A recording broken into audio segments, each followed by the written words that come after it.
إله إلا الله أشهد أن لا إله إلا الله أشهد أن محمدا رسول الله أشهد أن محمدا رسول الله حي على الصلاة حي على الصلاة حي على الفلاح حي على الفلاح الله أكبر الله أكبر لا إله إلا الله.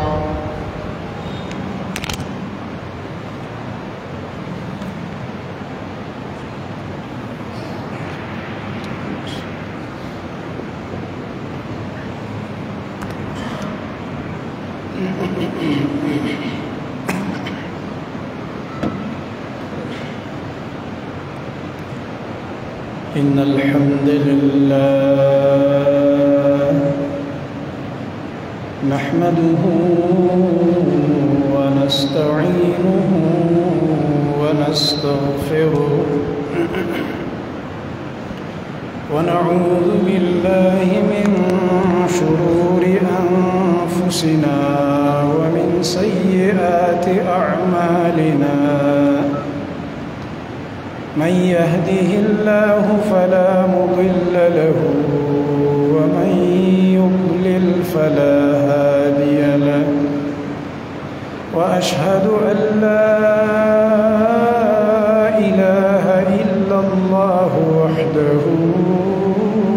لا شريك له وأشهد أن محمدًا عبده ورسوله. أما بعد فإن خير الحديث كتاب الله وخير الهدي هدي محمد صلى الله عليه وسلم وشر الأمور محدثاتها وكل محدثة بدعة وكل بدعة ضلالة وكل ضلالة في النار. أعوذ بالله السميع العليم من الشيطان الرجيم من همزه ونفخه ونفثه. من المؤمنين رجال صدقوا ما عاهدوا الله عليه فمنهم من قضى نحبه ومنهم من ينتظر وما بدلوا تبديلا. وقال الله عز وجل وما محمد إلا رسول قد خلت من قبله الرسل أفإن مات أو قتل انقلبتم على أعقابكم ومن ينقلب على عقبيه فلن يضر الله شيئا وسيجزي الله الشاكرين. قرآن کریم کی د مخکنو انبیاء کرام علیهم الصلاة والسلام حالات د غید مؤمنان و ملګرو حالات د الله رب العالمین دې د پاره نازل کړیو زموږ په خوږ نبی صلی الله علیه وسلم چې د حق په لاره کې امتحانات او قربانیانې او ازمایښونه د ټولو نه زیات په پیغمبرانو راځي. د الله خوږ نبی صلی الله علیه وسلم فرمایي چې ټول نه سخت امتحانات په انسانیت کې په پیغمبرانو باندې اشد البلایا الانبیاء ثم الامثل فالامثل. سخت امتحانات هغه امتحانات د پیغمبرانو دي، او بیا ورپسې څوک چې پیغمبرانو سره ډیر مشابه وي، د انبیاو سره نږدې وي، د هغوی په لاره روان نو په دې امتحانونه ډیر راځي.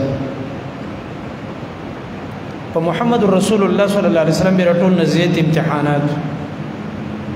د الله نبی فرمایي مال چې څونه ضرر د الله په لاره کې راکړی شوی دی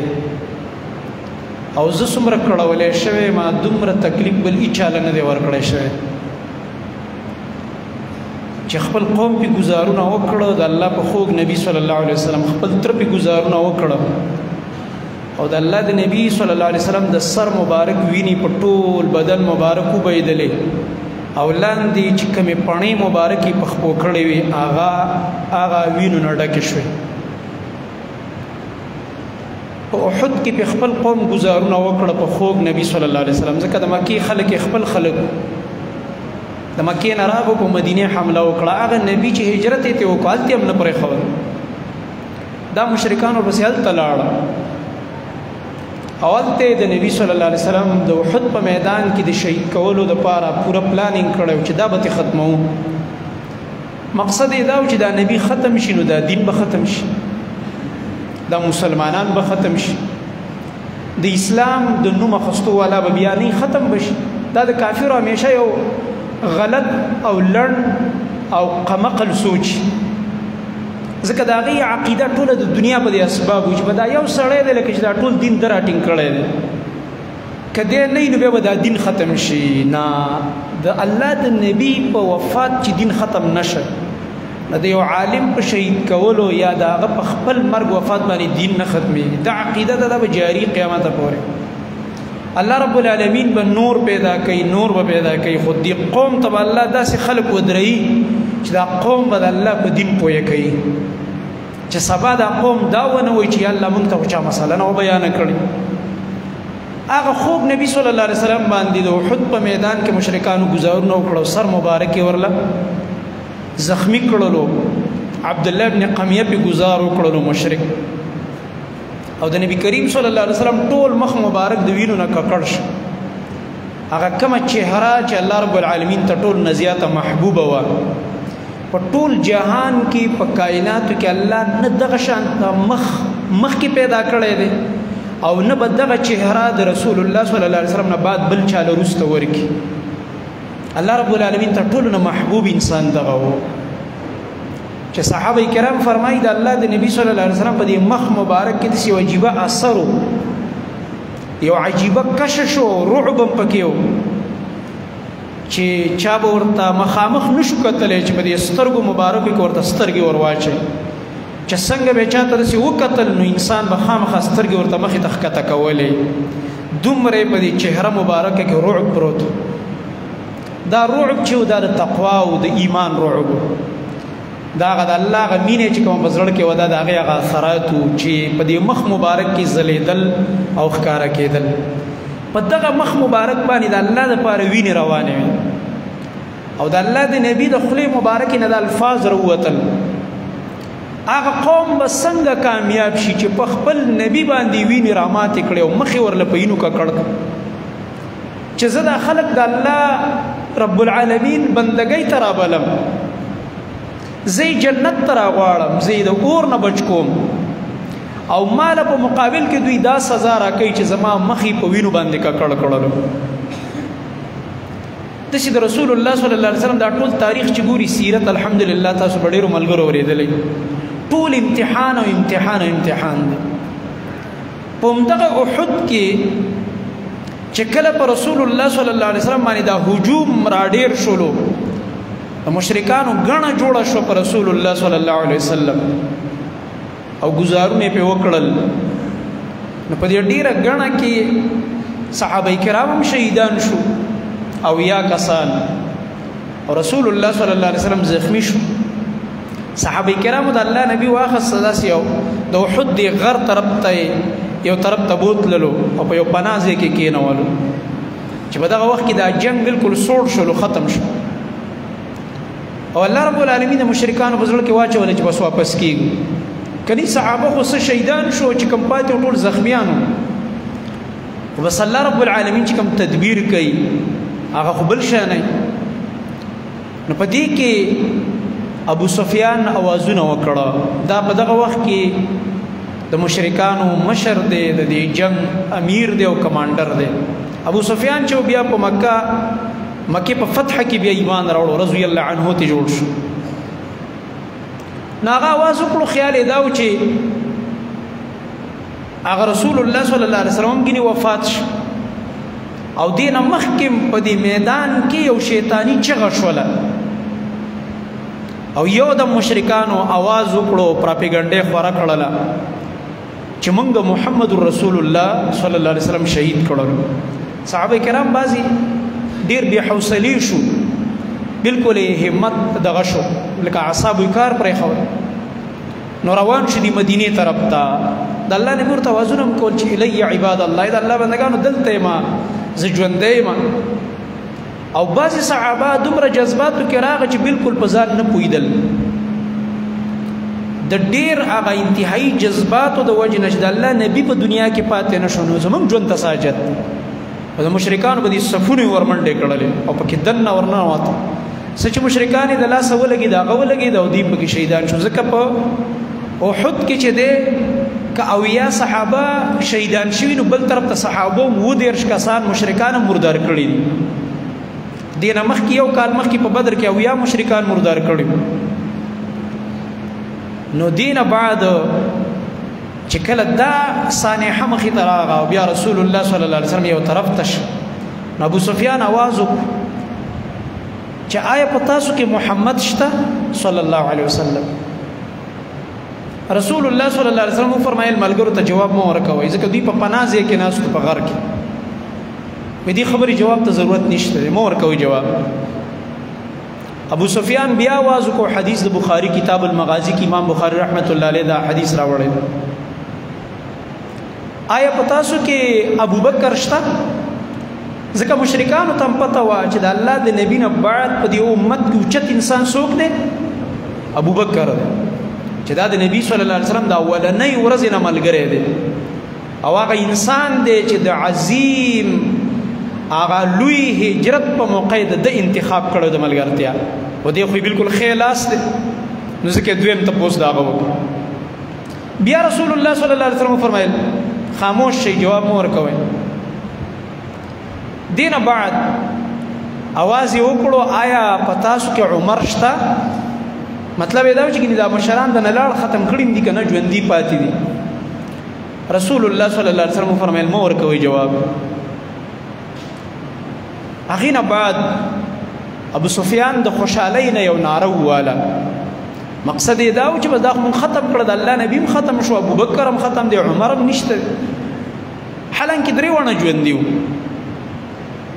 خدای رسول الله صلی الله علیه وسلم د ملګرو یو تربیت کولو هغه په کوچت غرضو هغه خبره زرست کوم ان شاء الله تعالی په هغه آیت کې چې کوم ما خطبه کې ولوست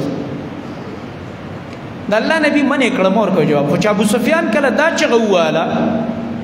چې اعلوه بل هبل شهید زنده‌باد هبل شهید زنده‌باد ځکه صحابو ته به سل دا صحابیان دي زمونږ باباګان او شهیدان نه مانی اولیاء نه مانی ادمه کې مشرکان خو د هبل شهید دربار جوړ کړو کنه د دربارونو عبادت د مشرکانو کار دی مشرکان په دې خپل شرک ډېر فخر کوي او باباګانو په دربارونو ډېر فخر کوي نو شرکی ناره واله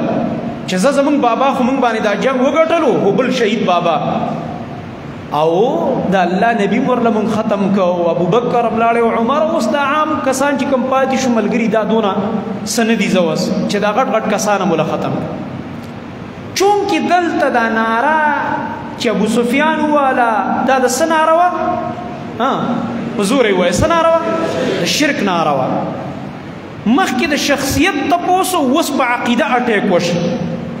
او چې په عقیده اٹیک وشي بیا بغلې کې نه کې جواب ورکې بیا جواب ورکړي رسول الله صلی الله علیه وسلم عمر ته وې د عمر आवाज غټو د الله د نبی په دې کې دوه میسج غرضو د الله پیغمبر دی کنه فراست د انبیاء خو ډیر عجیب انداز کی دوا مقصد او د الله د نبی یو دا چې د ابو سفیان چې د عمر आवाज اوري زړه به ټق وچو چې لکه د عمر خو ژوند دی نو چې دی ژوند دی لکه چې ابو بکر هم ژوند دی او نبی علیہ السلام ژوند دی او دویم دا چې د شرک نه ناری جواب به مشینو زړه به وچوي په دې غټ आवाज د عمر رضی الله عنه په आवाज ورله جواب ورکاو نو عمر رضی الله عنه ته د الله نبی ورته وایا چې ته د اعلو هبل आवाज کې چې هبل زنده‌باد زمون بابا زنده‌باد ته د الله د الوهیت او د الله د لویوالي आवाज کې عمر نو عمر رضی الله عنه الله اعلى واجل زمونږه الله ډیر پورته ذات دی او ډیر لوی ذات دی عظیم ذات دی ته په خپل هبل او شرکی عقیده او په شرکی دربار فخر کې او موږ د رب په توحید باندې فخر کوو ابو سفیان بل چغوالا لنا العزا ولا عزا لكم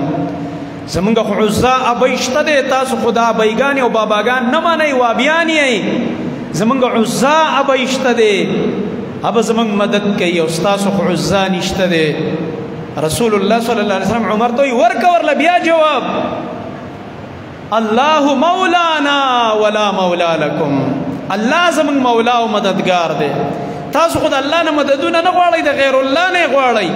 غیر الله درته ډیر زور ورخکاری ابایګان او باباګان درته ډیر زور ورخکاری او موږ مدد د چا نه غواړو نه نه داسې خو مه وایئ که نه چا نه غواړو د ایمان په جذبه جواب ورکوئ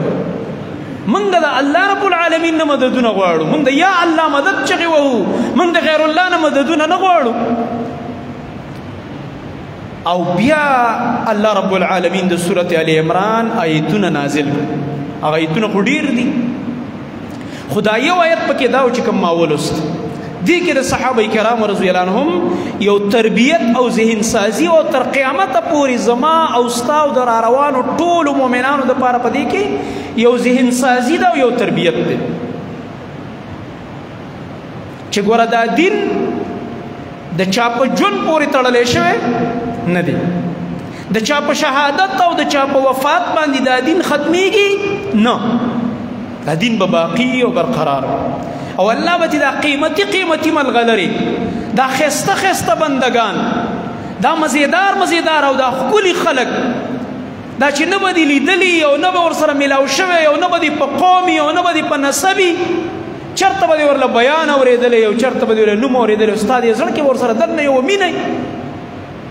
دغه خلک دی الله رب العالمین قربانوي د دې دین نه الله موږ ته راخیږي دا دین ډېر قیمتي دی او دا کم خلک چې د قربانۍ دپاره منتخب کړي دا خلک الله ته ګراني د دې خلکو دا نفس الله اخستی د جنت په بدل کې دا نفس ډېر قیمتي وي دا مال ډېر قیمتي چې د الله په دین قرباني کوي څوک چې د چا مال په دین قربان شو د چا دا نفس په دین قربان شو وینه تویه شوه معلومه شوه چې دا ډیره درنه وینه وه او ډیره قیمتي وه د الله په نزد ځکه الله خوښه کړله او د ځان دپاره یې منتخب کړله ویې خستله د جنت په بدل کې دا زموږ د ټول اسلام دا تاریخ دی نه ډک او الله رب العالمین دا آیت راولېږلو ای مؤمنانو ای صحابه واورئ دا زما نبی چې دی محمد رسول الله صلی الله علیه وسلم دا خو زما رسول دی او دی همیشه جهادونو لذي سبب دی شهید کیږي او که شهید نشي په جهاد کې نو یا به همداسې وفات شي په خپل مرګ باندې نو تاسو به د الله دین پرېږدئ د الله د نبی ژوند پورې به په دین عمل کوئ او چې د الله نبی دنیا نه لاړو بیا به دین پرېږدئ دې کې تربیت غرض وما محمد الا رسول او نه دی محمد صلی الله علیه وسلم مگر د الله یو رسول دی څنګه چې مخکې پیغمبران راغلي دا پکې دی آخري رسول قد خلت من قبله الرسل یقینا تیر شوي د ده نه مخکې ډېر رسولان دا آیت هم دلیل دی د ختم نبوت د نبي علیه السلام دی ونه ویل چې ومن بعده رستو هم پیغمبران ځکه من قبله سره وویل د ده نه مخکې پیغمبران تیر شوي او وروسته خو راځي نه آخري پیغمبر نو تاسو لږ د مخکنو پیغمبرانو تاریخ وګورئ چې هغوی څنګه د دې دین دپاره قرباني کړی شوي دي څنګه هغوی په شهادت رسولی شوي دي قرآن کې الله ځای په ځای د هغې تذکره کړې وقتلهم الانبیاء دی بنی اسرائیل ډیر انبیاء وجلی او شهیدان کړي دا د انبیاء لاره ده د شهادت لاره افئن مات او قتل آیا کدا زما خوږ نبی سبا په خپل مرګ وفات شي ځکه دا مرګ الله پار چالي کړي او یا دې وجلی شي د کم کافر د لاس شهید کړي شي انقلبتم على اعقابكم اے مومنانو بیا به تاسو د دین نه وړئ انقلبتم على اعقابكم انقلاب على العقاب دی ته وایي عقاب دی پوندو ته وایي چې یو سړی په یو لاره روان دی څه ځای پورې چې لاړ شي واپس په دې پوندو په شاره روان شي بیا به ریوس ګیر لګی چې د تکلیف وخت راغی د مشکل وخت راغو بیا به د دین نه تختې شاته به ګیر لګی ریوس ګیر به لګی نه په دین به کلک پاتې کېږي مخکې مزل کوه شاته مزل مه کوه دا به راځي په دې لاره کې شهادتونه به هم راځي او قربانیانې به هم راځي خو وروستو تلل به نه وي مخکې تلل به یې الله فرمایي مخکې اگر که دا زمان نبیم د دنیا نه لاړ شي یا په خپل مرګ او یا د چا د لاسه شهید شیم د الله دین به نه پرېږدئ انقلبتم على اعقابكم تاسو به د دین نه واپس کېږئ بیا په خپلو پوندو باندې یاد وساتئ ومن ينقلب على عقبيه فلن يضر الله شيئا او هغه څوک چې واپس شو په خپلو پوندو باندې د الله د دین نه بیرته وګرځېد یره پرې راغه خوف پرې راغې حوصلې خرابه شوله فلن يضر الله شيئا دې هېڅ چرې الله له ضرر نشي ورکولی الله وایي نه زما او نه زما د دین ضرر او نقصان کولی شي ځان دې نقصاني کړلو چې تا هغه خپله د ایمان او هغه د یقین او هغه د الله رب العالمین د توحید عظیمه لاره پرېښودله او بې حوصلې شوې خلک د باطل لپاره قربانیانې ورکوي ته د حق لپاره بې حوصلې کېږي ومن ينقلب على عقبيه فلن يضر الله شيئا څوک چې دین نه واوړېدو الله له ضرر نشي ورکولی معمولي ضرر وسيجزي الله الشاکرین او زر دې الله به بدله ورکوي شکر ګزارو بندگانو ته مفسرین د شاکرین معنا کوي الثابتین علی الحق ویا الثابتین علی الدین هغه کسان چې په دین باندې کلک ولاړي په هر موقع کې خاص کر د امتحان په وخت کې علی رضی الله عنه بیا دی آیت کې فرمایل وی زمونږه ابوبکر دا د شاکرینو سردار دی ځکه چې کله د نبی صلی الله علیه وسلم د وفات موقع راغه نو ابوبکر له الله رب العالمین حوصله ورکړله او لوی استقامت رسول الله صلی الله علیه وسلم چې کله وفات شو بیا په خپل مرګ چې کله وفات شو په هغه وخت کې د صحابه کرامو رضی الله عنهم غټ غټ صحابه تکړه تکړه صحابه حوصلو یې کار پرېښی عثمان رضی الله عنه فرمایي صحابه وی هغه خوله بنده شو خبرې نشوې کولی وی زما د اعصابو کار پرېښود چې څه ووایم څه خبره وکړم د الله د نبي صلی الله علیه وسلم سره مینه دومره ډېره صحابه کرام رضی الله عنهم داسې خاموشي پې تاري شوله عمر رضی الله عنه د ډېرو جذباتو د لاسه توره راوښکله او مسجد نبوي کې دا خبره وکړله که د چا د خولې نه مې دا واورېده چې رسول الله صلی الله علیه وسلم وفات شوی دی دا خبرې نه منله دا نن د عمر توره به او د هغه به سټي بس کله چا په خپل بدن خپل سر نه وي خوښ نو دا خبره وکړئ چې د الله نبي وفات شوی کني غلي کېنو او بیا یې ویل چې نه هغه د الله تعالی ملاقات ته تللی دی الله رب العالمین سره خبرې کوي او وحي داسې په دې باندې دا ځان له دا زړه مطمئن کوو الله اکبر عجیب انسان څومره باهمته انسان عمر فاروق رضی الله خو دې وخت کې دومره یو خفګان پرې راغی یو غم پرې راغی د الله د نبي جدایي نشو برداشت کولی نن موږ د یو عالم او د یو خوږ ملګري جدایي نشو برداشت کولی ته د دې څه تصور کوې چې هغوی به د نبي علیه السلام دا جدایي څنګه برداشت کړی خو دې کې ابوبکر صدیق رضی الله عنه چې راورسېده سره د دې چې د ابوبکر د زړه نه ډېر نری و ډېر کمزور او په زړه یې زړه کې دا دغه ډېره وه جړا به ډېره ورتله زړه یې نرم و نرمي پکې ډېره وه ځکه به چې کله په د نبي صلی الله علیه وسلم په ژوند کې هم د الله د نبي په مصلا ودرېد او مانځه ته به مخکې شه نو په قرائت کې به یې ژړلې او سلګو به نیول چې دا ځای خو د نبي علیه السلام دی او نن هغه په کور کې بیمار پروت دی او زه پې ولاړ نو هغه به زړه به یې نه ټینګېدله ژړل به خو چونکې اوس د الله د نبي صلی الله علیه وسلم نه بعد دی اوس د امت مشر الله منتخب کړی دی خلیفه دی د مسلمانانو خلیفه به مقرریږي اوس ځکه الله په دې وخت کې دا زړه راکلک ځکه چې ټول ملګرو سلام ختمه ول چې د ابوبکر او سلام ختمه شوی بیا خو کار خرابې دا الله راکلک کړلو نو دنه اول لاړو د رسول الله صلی الله علیه وسلم خواته چې ورغو د مخ مبارک نه صادر ولوچت او پر حقیقت شو او خولي کړو سترګونه اوخ کې لاړې وای الله رب العالمین په ارچا باندې یو مرګ لیکلو په تاسو باندې لیکلو راغی در باندې او هغه نه بعد بیا بهر وروته او دی ملګرو ته لکه نه یو څه خبرې وکم تاسو ته مقصد دا دی ملګرو لکه تسلی ورکم ځکه ملګرو باندې اثرات وکتل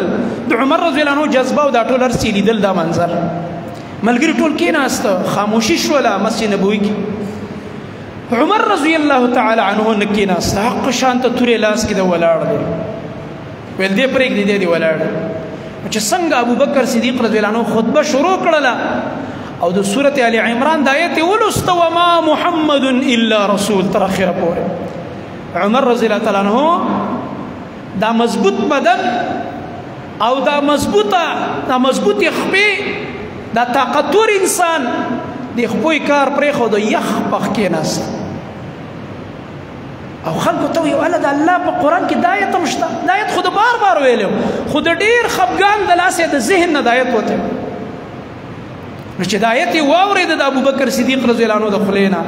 یقین راغو چې د الله نبی صلی الله علیه وسلم وفات کې ناسته یخ ابوبکر صدیق رضی الله عنه ډیر ناشنا بیان وکړ پای کې ډیر عجیبه خبره وکړلې د تسلی او یو جمله دا او فرمایله چې ملګرو یو نصیحت درته کومه من كان يعبد محمدا فإن محمدا قد مات صلى الله عليه وسلم چا کده محمد رسول الله صلی الله علیه وسلم عبادت کولو او داغه بندو نو د الله نبی خو وفات شو نو به دا انسان دی مسرزي ځکه چې داغه ژوند پوری په دین باندې ولاړو چې لاړو دی په دین عمل نه کې بس خپل کار دی او من كان يعبد رب محمد یا بل روایت کې راځي ومن كان يعبد الله فانه حي لا يموت او چا چې د محمد صلی الله علیه وسلم د رب عبادت کولو د الله هغه الله وسم ژوند دی معنا سوا هغه دین باندې به وسم منګه عمل کوو او دی پیلنۍ جمله کې چې د الله نبی وفات شو دی کې مقصد سو چې ملګرو څنګه چې مخکې پیغمبران وفات شوي دي آیت کې مونږ ته الله ویلي دي داسې زموږ نبی وفات شو نو مطلب یې دا و چې نبی صلی الله علیه وسلم باندې خو به وفات راتلو لاړو دنیا نه خو دین په دنیا کې پاتې دی دین به نه ختمي دین به پاتې او بیا یې د ملګرو تربیت وکړو ډېر په عجیبه انداز باندې بیا د هغې نه بعد د هغه بیعت وشو هغه خلیفه مقرر کړی شو غرض مې دا و زما محترم ورونو دا په دې آیتونو کې الله رب العالمین تربیت کړی و د صحابه او زموږ د امت چې د الله د نبی صلی الله علیه وسلم په وفات باندې دا دین ختم نشو د بل چا په وفات او شهادت هم دا دین نه ختمي د صحابه کرام رضی الله عنهم تاریخ وګوره څومره صحابه د الله د نبی په زندګۍ کې وفات شو شهیدان شو د دې دین نه قربان شو عاصم ابن ثابت رضی الله تعالی عنه چې مشرکانو شهید کړلو په دوکه باندې او هغې نه بعد غوښتلې په هغه کمزې کې چې شهید کړو بخاري کې واقع راځي د عاصم ابن ثابت دا لس صحابه او رسول الله صلی الله علیه وسلم ورته یو قوم ته تشکیل وکړلو چې هلته خلکو ته د الله دین وښایه یو طرف ته روان او په دې کې په لاره کې بنو لحیان د حذیل قبیله و بنو لحیان قبیله سل کسان پرې ووتل او دا صحابه گرفتار کړه او بیا په دې کې امیر د عاصم بن ثابت رضی الله عنه خو دې عاصم یو دعا کړې وه چې یا الله زما بدن د مشرک د بدن سره ونه لګي د مشرک پلید بدن زما د بدن سره مه لګوه بعضې انسان یو دعا وکړي سته قبوله شي کرامت نو د غشو مشو مقابله کېدله دی په غشي ولګېده شهید یې او نور صحابه چې کوم هم پکې شهیدان شو یو صحابي و خبیب رضی الله عنه دای ژوندی گرفتار کړی نور هم ژوندی گرفتار کړی یو پکې خبیب رضی الله عنه خبیب خو دې قوم بوتلو په مکه کې خرڅ کړو په چای خرڅ کړو دې خبیب رضی الله عنه د بدر په جنگ کې یو مشرک وجلی و حارث ابن عامر د حارث ابن عامر بچو دا صحابي په پیسو دغه قوم نه واخست چې زمونږ پلار وجلې په منګه را خرڅ کې چې منګه په بدل کې وژنو دا صحابي او دی خو ویوړلو په مکه کې گرفتار شو قید کې واچو په کور کې بند او خبیب رضی الله عنه چې ویشته په غشي شهید یک په کوم ځای کې چې پروتو مشرکانو په سباله ویلې الکه دوی یو کس چې پرون مونږ شته او عاصم ورشي کې داغه د بدن کم یو ټوکړه خو لګا راوړی سر ته غوس کوي لاس ته غوس کوي خپا یاد سی او نه چې مونږ ته یقین وشي چې آو مونږ وجلې دی او مونږ شهید کړي اته راوړی مقصد دا چې دا سر به تیر اپری کورا مې و خو چون کې هغه یو دعا کړې و چې الله ماته د مشرک لاس مراوړه هغه دعا الله قبل ولا چې دوی ورغه پاغي باندې الله رب العالمین سری مچیرا راجمه کړل یو سورې په وکړو دی مچو لکه ورېس چې راشي او دومره ډېرې مچوي څوک نږدې نشو ورتللی د هغې د لاسه مشرکان خواته نشو ورتللی هغه دعا الله قبوله کړه دوی ویل زه یاره دا مچۍ به لاړې شي بیا به راشو چې دوی واپس لاړه چې بیا راتله هغه په هغه ځای کې نه و اوسه پورې د هغه پته نه لګیا کوم ځای کې دی دې وجې نه خبیب رضی الله عنه ته څه وایي دا عاصم رضی الله بلیع الارض ځمکې تېر کړی دی دا هغه کرامت و چې به ځمکې تېر کړی پته مونږ لګي او خبیب رضی الله عنه بوتلو په مکه کې په قید کې واچو دا کم مشرک چې وجلې دي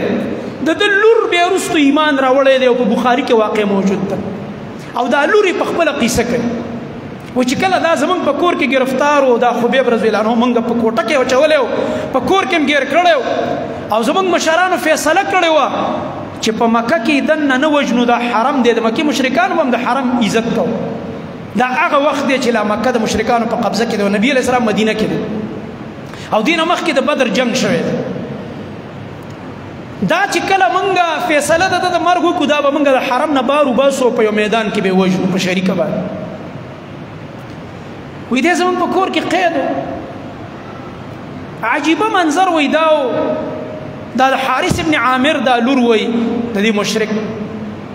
وی دا عجیبه قیدی و چې ما داسې قیدی په جون کې کله نه دی لیدلی د پلار قاتل دی ګوره او دا صفت یې کوي دې صحابي وی زه کله به چې ورښکاره شوم ده ته زمونږ دا کورنۍ دا سړي به ورښکاره شو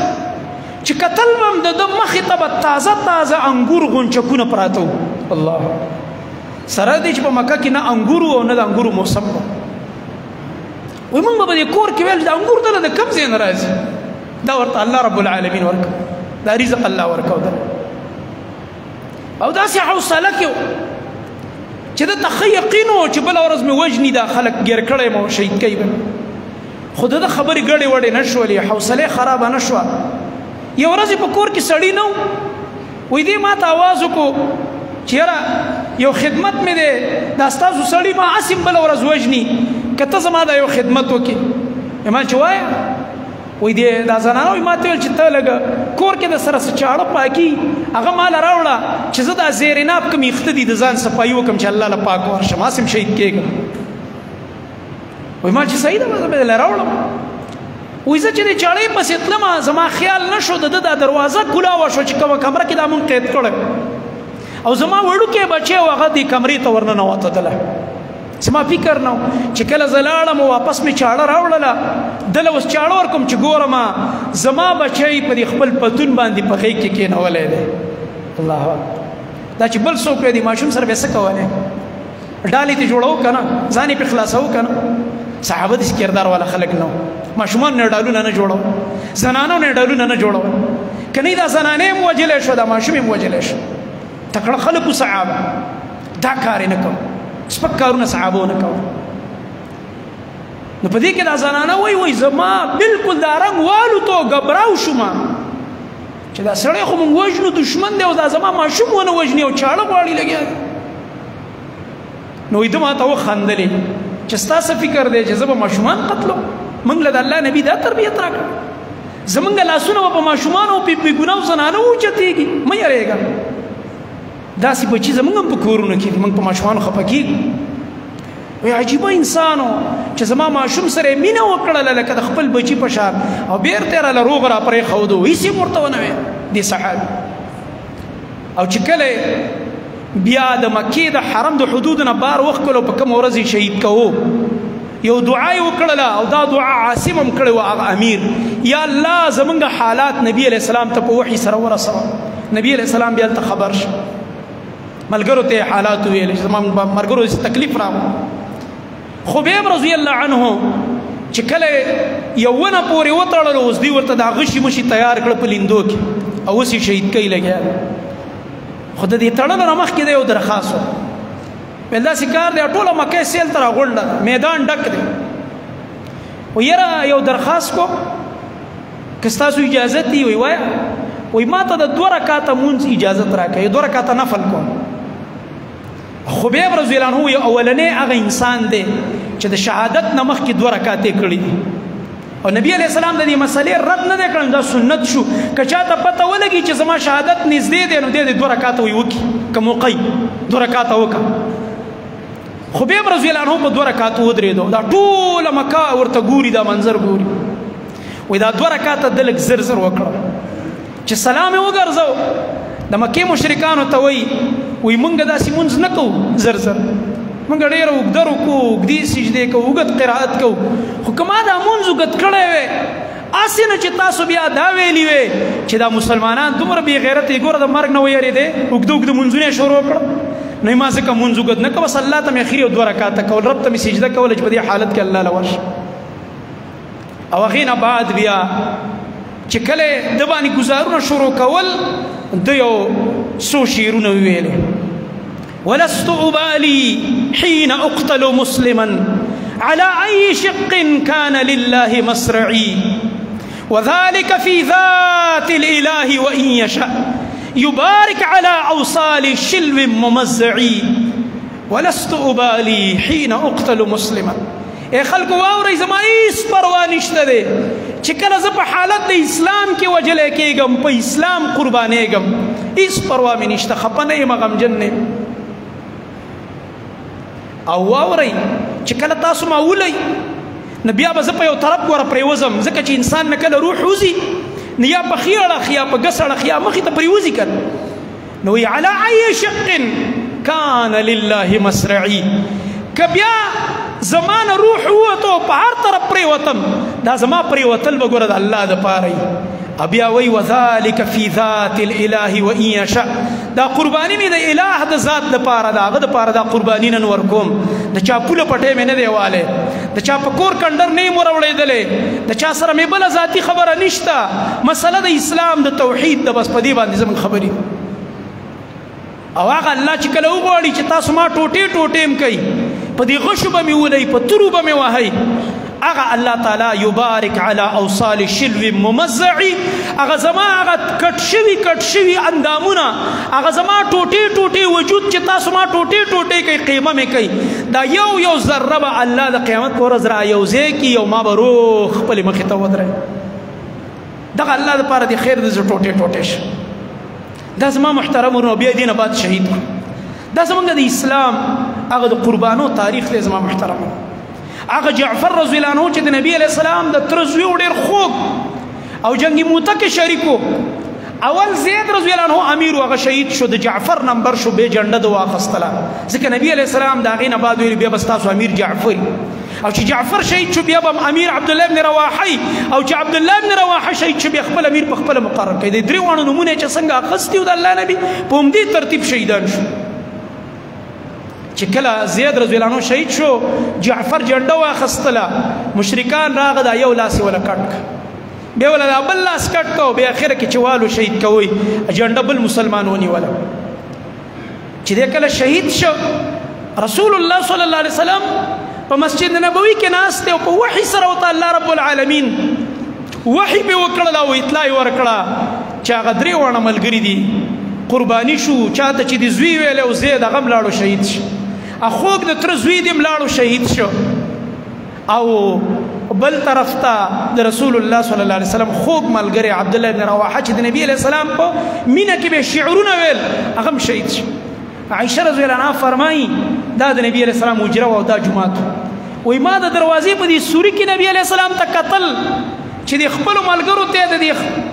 شهیدانو د شهادت اطلاع ورکول او نبی کریم صلی الله علیه وسلم سترګو مبارک نوخ کې روانې وي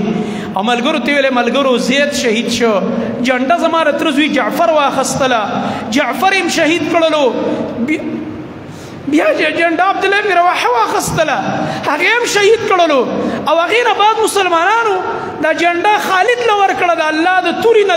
یو توري په لاس کې و جنډه د خالد رضی الله عنه علیه السلام سیف الله ویلو چې دا د الله توره ده وي وست الله د توري په لاس کې هغه جنډه د جنگي لګیا دی خالد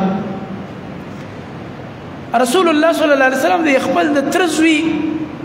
د شهادت د اطلاع لپاره د کور ته لاړې خپل ورندار ته ویلې وای ما له د جعفر بچی راواله چې لکه خپل کما وای ولی پلاری تلو جهاد لا پلاری تلاشته کنيشته دي وای پلاری الله واخست ورندار صبر کو الله ته خدای یتیمانان را لراوله چې دې په دې سر د شفقت لاس راکاګه موږ باندې د امتحان راغې چې اوس موږ د یتیمانانو تربیت وکړو د شهادت لار خو الله له ورغو دا خو بهترینه لار ده خدای امتحان دی چې کم د دې شهیدانو بچی پاتې شو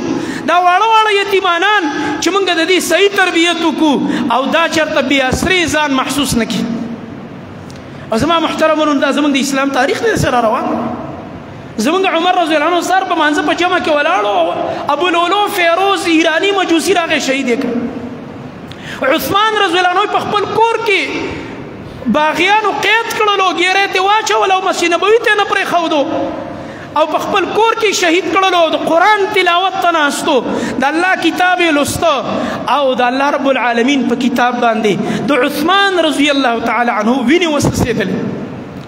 شهید شو قرباني شو دي علي رضی الله عنه د سار مانځه تر روانو جمع ته لا مسجد ته نه رسیدلې د جمع زه ته نه رسیدلې عبدالرحمن ابن ملجم خارجي هغه ورته ناشته دی ویوالو شهید کړ ته د شهادتونو داستان دی زموږ تاریخ دی دا د سر روان دی دا تاریخ د سې زمونږ د امت چې کوم اسلاف دي ناشنا تاریخونه دي عجیب سره کم تاریخ وي تاسو دا واقعیت معلوم هغه سعید بن جبیر رحمت الله علیه چې تابعی دی او ډیر لوی عالم د خپل وخت دی حجاج بن یوسف چې کله شهید کوو نو د حجاج دا نوم بچو چا واورید دومره رعب په راغې ځکه هغه بشمار خلک وجلیو دا بدن کې به یې نه وچه شوله خو عبد الله ابن جبیر رضی سعید ابن جبیر رحمه الله سعید ابن جبیر هغه انسانو چې په د باندې د حجاج سره عبرانه ده تر دې پورې چې کله دې گرفتار کو د پسې حجاج کم کسان ولېګل چې ویني سي هغه افسرانو کې او افسر په دې رحم راغی دا ډېر اوچت عالم دی او زه چېرته ګناهګار نشم او الله را باندې عذاب را نه ولي د داسې علماو ګرفتاري خو د الله دشمنۍ ته دعوت ورکول دي په دې لاره کې ورته ویل تاریخ کې هغه الفاظ نقل دي چې امام محترم سعید بن جبیر سے طریقه وکړه وتښترانه چې زالته بهانه وکړم چې وتښتېده هغه ویل نه تښتېدو والا نه ورځم به مخې ته پیش کېږم چې ما څه جرم کړی چې دی ما غواړي او ما ته پکار دومره عجیب انسان چې کله مخې ته ورغو حجاج ورته وایي ستا څه نوم دی وایي زما نوم سعید دی سعید معنی نیکبخته انسان هغه ورته حجاج ورته ډېرې غصې نه وایي بل انت شقی ته نیکبخته نه بلکې ته بدبخته انسان یې سعید ابن جبیر دومره همت والا هغه ورته وایي کینه په قلاره زما مور لستانه زما نوم ښه ورتلو مانه زما مور ماله سعید نوم ایښی دی ځان مه لیونی کوه چې ته ماته شقي وې هداسې نور مختلف هغه انټرویو په تاریخ کې شته دی ټیم اوس کم دی او بیا چې کله آخر حجاج تنگ شلو هغه به خبره کوله او ده به جواب ورکوه هغه به خبره کوله او ده به جواب ورکوه خو په جرأت او په دلیل باندې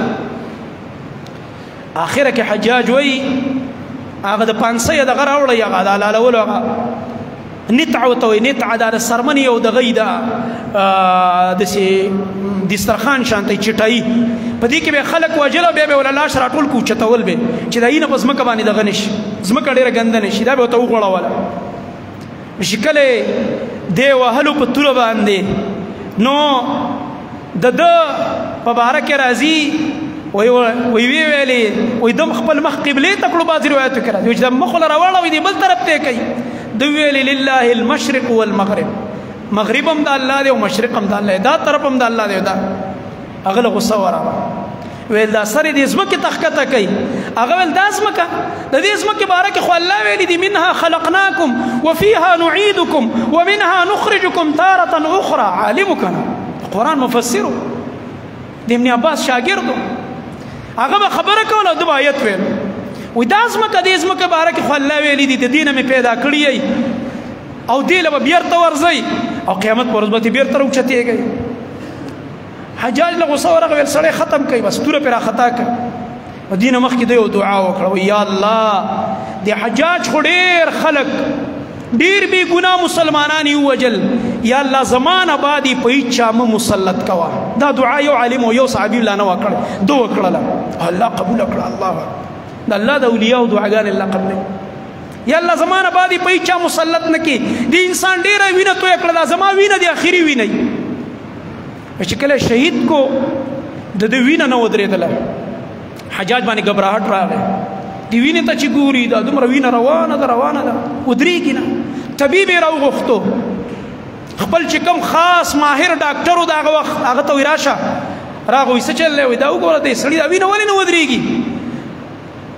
ما خو ډېر خلک وجلي دي دومره وینه خو د هېچا نه ده تللی که دته نه چې روانه ده هغه ورته وایي یاره کله چې ستا مخې ته څوک راشي نو ستا هغه رعب او هیبت دومره ډېر دی چې د مرګ نه مخکې په هغه انسان کې وینه وچه شوي نو چې کله یې ته ووژنې هلکې بیا دومره وینه د بهېدلو لپاره نه پاته خو دې انسان باندې ستا دومره رعب هم نه دی راغلی ستا خوف یې زړه کې نه و نو ځکه دا وینه داسې روانه ده او جاري ده او دې نه بعد تاریخ دا لیکي ده چې څنګه دعا کړې وه حجاج دې نه بعد بیا هېڅوک نه دي وجلي ذهني بیماري ورته الله پیدا کړه الله دې هر هغه څوک لیوني کړي چې د علماو وینې تویوي په زور امین وایي الله دې لیوني کړي الله رب العالمین دې د شپې خوبونه حرام کړي چې د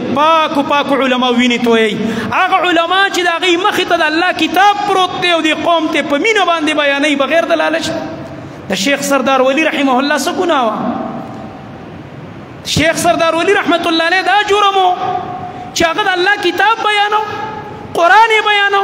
په خوږ انداز په ډېره مینه هغه پسته ژبه هغه اخلاقي انسان هغه د انسانیت او د اخلاقو نه ډک انسان او د رسول الله صلی الله علیه وسلم حدیث شاګردانو ته لولول د صحیح مسلم مقدمه به ویله صحیح بخاری به پڑھاو مشکات به پڑھاو یا به مخې ته قرآن پروتو یا به مخې ته حدیث د نبی صلی الله علیه وسلم پراته هغه انسان چې دی پښتون قوم ته په ساده پښتو کې د خپل خوږ نبی صلی الله علیه وسلم سیرت د نبی صلی الله علیه وسلم د پیدایش نه واخله تر د نبی صلی الله علیه وسلم وفاته پورې پوره بیان کړی دی دی قوم خپل نبی وپېژندلو د هغه د لاسه داسې علما ته وجنې ستا لاس دله څنګه ورځي ستا په زړه کې دا خیال څنګه راځي چې به داسې عالم ته لاس اوچتې دا خو د بدبختو د الله رب العالمین د دشمنانو حرکت دی والله العظیم الله رب العالمین چې چاته د غضب اراده وکړي د چا د پکړ اراده وکړي د چا د عذاب اراده وکړي د چا د بدبختۍ اراده وکړي نو زړه کې ورته دا غلط خیال ورواچوي چې دا عالم شهید یاد ساتئ علما د چا وارثان دي په زور یې د چا وارثان دي او دا چا ویلي دي زمونږ خوب نبی صلی الله علیه وسلم چې دا علما ورثة الانبیاء دي پیغمبران وارثان دي تاسو ته چاته دا معلومات شته چې سردار ولی صاحب په کومه دکان کې ناست او څه خرڅول خو په دې باندې هر سړی پیژني که په یورپ کې دی که په سعودي کې دی او که په دوبۍ کې دی او ټول ملګري جاړي او د واټساپو کې داس میسجونه را روان دي او سلګوني ولی دي صرف په دې یو خبره پیژندلو چې دا د نبی صلی الله علیه وسلم وارث د قرآن او حدیث تعلیمات خورول د عقیدې د توحید د نبی صلی الله علیه وسلم د سنتو پرچار یې کولو بس دغه د جرم د الله نبی فرمایي وایي سخت عذاب به د هغه چا دپاره او بدبخته انسان د ټول نه لوی بدبخته انسان وایي هغه دی هلکه دغې کې ګوتې مه وهه د ټول نه لوی بدبخته انسان وایي هغه دی چې یا یې پیغمبر ووژني خبرې ته هم توجه ده که پیغمبر را ولګي او دا ظالم د هغه د لاسه ولګېږي تی مردار شي دا انسان ډېر لوی د الله دشمن دی بدبخته دی یا دا ظالم را ولګي او د ده د لاسه پیغمبر ولګېږي نبي د ده د لاسه شهید شي او د نبي وینه تې توی شي دا ډېر لوی بدبخت انسان. نو چې څوک بیا د پیغمبر او د انبیاو د وارثانو وینه تویه کړي دا بدبخته دی که نه دا ډېر لوی بدبخته دی. یاد ساته والله العظیم چې یو ملګري راته په جړه کې دا میسج را لېږلی او ما سره پروت دی د حرم نه وایي کعبه کې ولاړ یم او مقام ابراهیم سره مخامخ به ورته خیرې کوم د انسان تا ته په حرم کې خیرې شوي دي. واوره دا علماو باندې چې لاسونه اوچتوئ د الله د کعبې مخې ته او مقام ابراهیم مخې ته مؤمنان او علما جاړي او تاسو ته خیرې او بددعا کوي. تاسو هغه بدبخته یې. تاسو څه ګټه وکړله؟ تاسو څه توره وکړله په دې باندې؟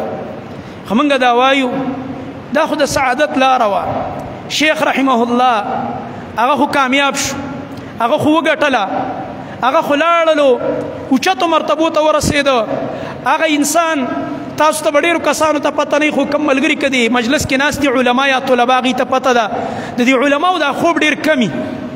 اکثر مطالعه کوي ستړي شي یا درس کوي یا بس سوالونه جوابونه کوي د دې د لاسه اکثر دوی ته د دې خوب مقمقمه میلاویږي. دا علما ستړي انشاءالله چې شیخ صاحب به ایله دمه شوی اخو لاړو د دمې زیله د راحت زیله او هغه حدیث کې چې څنګه راځي نبی صلی الله علیه وسلم فرمایي چې هغه دوه ملایک راشي ورته وایي نم کنومة العروس وده شه لکه د اولې شپې ناوې چې وده کېږي. انشاءالله شیخ صاحب خو به د اولې شپې د ناوې په شان وده شوی خیسته خوب باندې وده شو دمه شولو په آرام شولو او هغه ستړیوالی ختم شولو. خدا راته ووایه چې ستا په نصیب کې څه ورسېده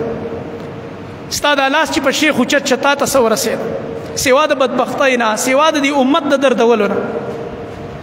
اخري خبره موږ دا کوو چې دا حکومت چې حکومت زموږ پښتو کې متل دی دا حکومت مور او پلار دي داسې ده که نه وایي حکومت مور او پلار دي. د حکومت ذمهواري ده د افغانستان د حکومت چې دومره یو لوی عالم او دې نه مخکې هم ډېر علما لاړه شهیدان شو. دا هغه شیخ متوکل رحمه الله نه چې شروع شوې ده او دا شیخ سردار ولی رحمه الله ته خبره راورسېده. دا لوی علما د دې دا قاتلان د دې گرفتاری د دې قاتلانو نه قصاص اخیستل دا د حکومت ذمهواري ده او الله رب العالمین به تې تپوس کوي. لہذا زمونږ د ټولو مؤمنانو دا مطالبه ده د هر مسلمان دا مطالبه ده چې فورا او زر تر زره د شیخ صاحب قاتلانو څه شي دي شي گرفتار دي کړی شي او هغه سزا چې کوم قرآن ذکر کړی د قصاص قانون او د الله نبی صلی الله علیه وسلم کوم جاری کړی و کوم سزا په قاتل حق سزا دی ولا ورکړلی شي. الله رب العالمین دی د شیخ رحمه الله شهادت قبول کړي. الله رب العالمین دی هغه څومره فضایل چې د شهادت نبی صلی الله علیه وسلم په قرآن کې ذکر په قرآن کې الله ذکر کړي نبی صلی الله علیه وسلم په احادیثو کې ذکر کړي هغه ټول فضیلتونه دی الله ور نصیب کړي. او الله رب العالمین دی د قیامت په ورځ باندې د انبیاو صدیقینو شهداو صالحینو سره دغه حشر وکي او الله رب العالمین دی موږ هم دغه په ملګرو کې راپاسئ او الله رب العالمین دی دغه کورنۍ ته دغه بچو ته دغه کور والا ته تسلی ورکي الله دی صبر ورکي او دا غم یوازې د افغانستان د مسلمانانو یا د شیخ صاحب د کورنۍ نه دی بلکې دا د ټولو مسلمانانو غم دی یو شریک غم دی. تر دې پورې چې عرب علما هم خبر شوي د دې نه هغه هم لګیا دی په دې باندې خفه دي او د غم اظهار کوي ټول په دې باندې خفه دي ځکه موږ مسلمانان یو وجود یو ټول یو وجود مثال دی په وجود کې که دا نوک خوږ شي هم د سر نه واله خپو پورې بدن ټول بې ارامه تبه پرې راځي تکلیف پرې راځي. نبی صلی الله علیه وسلم فرمایي د مؤمن مثال د یو بدن په شان دی. نو لہذا موږ ټول په دې غم کې شریک یو او کم کسان چې هغوی دا ظلم کړی الله رب العالمین دی عبرتناکه سزا ورکړي. الله رب العالمین دی ودردوي لکه دا ټول مؤمنان چې ودردول او الله رب العالمین دی د داسې بدبختونه چې د علماو په باره کې بیا هغه علما چې د قرآن او حدیث خدمت کوي او د الله کتاب او د نبی صلی الله علیه وسلم حدیث بیانوي د دې په باره کې بدې ارادې لري الله رب العالمین دی د دوی نه د مخ د ځمکې د مخ پاک کړي او الله رب العالمین دی عبرتناکې سزاګانې ولا ورکړي. اقول قولي هذا واستغفر الله لي ولكم ولسائر